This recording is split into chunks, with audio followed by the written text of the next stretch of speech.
KMA 24 unit. Here's the Marconi to test the marker beacon and the RF generator to generate my modulating frequency. So right now I'm just going to demonstrate how to do a sensitivity test with this equipment. So first of all, I have the RF generator hooked up to the Marconi, so I can get 1.3 kilohertz modulating frequency into this machine.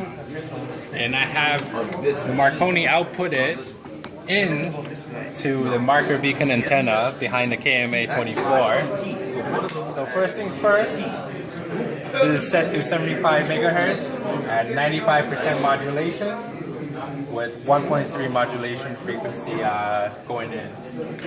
So we all know 1.3 is the middle marker, and we're doing a sensitivity test. So with enough RF output, this amber light right here, which is the middle marker light, should illuminate.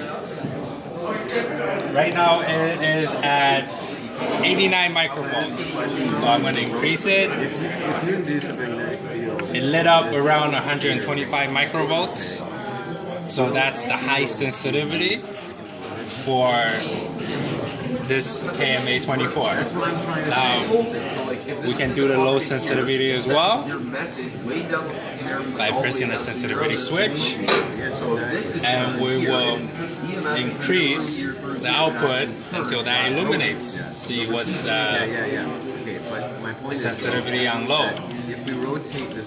Keep going. It lit up around 550 microvolts, which is pretty close to the specification we need for this test unit. And that's sensitivity test for you. And Rob here is going to demonstrate light test. Yeah, so this is like a simple test that you can do on an airplane just to make sure that your marker beacon lights are working. So we'll just bring the sensitivity down. This is a very simple test. You can do it as a pilot. There is a test feature, a button on the KMA 24. All you have to do is press the top button and it'll just light up. And that'll just make sure that all the light bulbs are working. And that's it. I'll give it over to Matt McWinney to do a selectivity test. Okay, so here we're going to do a selectivity test. So first thing you want to do is set your RF output to minus 72.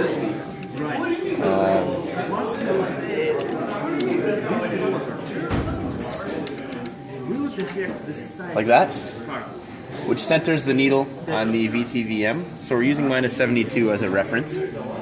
And in order to check the upper limit of the 6 dB sensitivity, you decrease the minus 72 by 6 to minus 66. Or I guess it'd be increasing it, like so. And then you adjust your carrier, so now you can see that the needle is no longer centered. And you increase your carrier frequency. It's this one, right? Modulating frequency. Your modulating frequency. Until the needle is centered again. It was carrier frequency. Oh. So that is one side of your limit, 75.00600. Then you bring it back down to 75 again, and to get the other side of your limit, you decrease it now until the needle gets centered.